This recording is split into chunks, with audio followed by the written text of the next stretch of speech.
Yo, welcome back to the channel. If you're new, then what are you saying? We're back with another Conan Exiles secret base location. This is for Bajorta, if I can pronounce your name right. You've been waiting a while for a nice 5 to 7 man clan location. And this is great for everyone else. It's an absolute alpha spot. Very, very good, and we learned from experience, and just for that, I think you take 10 seconds at a time to hit that subscribe button, put on post notifications. You don't want to miss any future Conan Exiles videos, especially with a new DLC that's out in 4 days. Now, what you want to do is get your ass down to J8 on the map. Now, quite a lot of people actually know about this location, but the whole purpose of the video was kind of share my experience from this actual landmark. We've got the Alo farm that's just to the west-hand side of the actual location of the base, with the Sebek cave to get all your Sebek armor. Absolutely fantastic. This spot is so OP. Now, when I'm saying it's just amazing.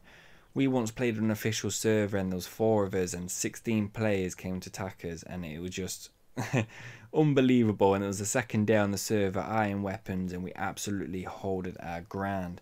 Now what you can see here is we've actually fence foundationed it over the foundations to give it 190,000 health, and anybody that actually comes to this cave would actually know from experience it raises up, so as it's going up it makes it harder. So with it being so tight, people are always first instincts to blow the floor. You're not going to get nowhere. You're not going to pull no lines up in a building. This is an absolute pain in the arse to raid. Now you see these 2 walls in the middle. The whole point of this and the foundation that's just to the right of it is what we can do is called a trap.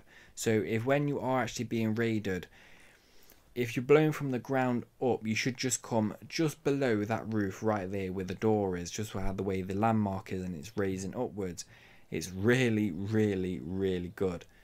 So when they break through, you got yourself a nice little spot so you can just cheese block it off, foundation it, and you can just have them there at the front gate for so long.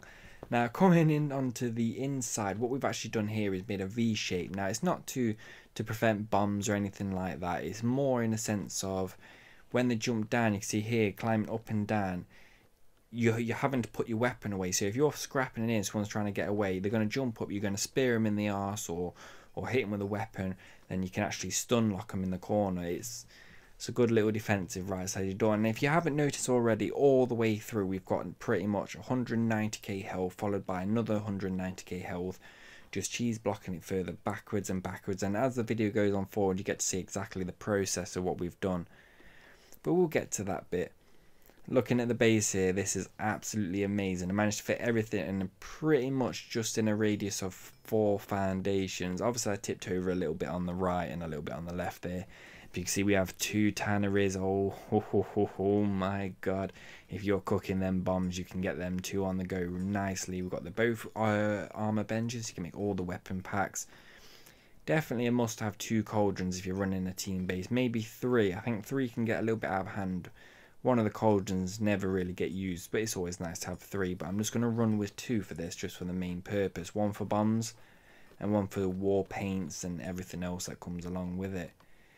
Now here's a really good part. On the inside here and even on the other inside, you can actually put archers in the corner. This is a very good for archers. I would have less fighters, more archers, because as it's raising backwards and goes up, it just makes it a living nightmare to hit this bugger so hard.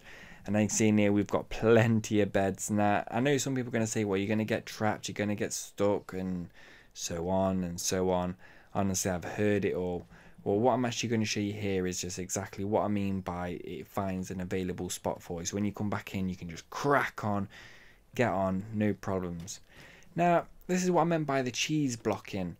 Because we've got a foundation raised just above, it connects automatically. Now, if anyone comes in, they're just going to be absolutely baffled, not know what to do. And instead of putting 3 bombs down, I swear 10 bombs sounds a lot better than 3. Do you know what I mean? So this whole cheese block is really good. So it's more of a race who's got more materials and the better soldiers. Now looking at this bit here, you can see how it raises up so quick. You can see the floor just above there and the floor again below there. The depth of it is so insane. See, we've fence foundationed on top of foundations, gone the whole way, and you can see the drawbridge nicely cleans out. And this is where I start putting the ramps for the extra protection, because like I said, if they're blowing down through the floor, they're going to hit the ramps before anything. This is an absolutely amazing. Now, where we put the first bit where you break through, the 2 foundations, they're just sat right there. Now, if you enjoyed the video, make sure you hit that like button. If you've got anything to say, feel free to comment down below. I'll get back to everyone, and make sure you hit that subscribe button. Until next time, I'm EzyB.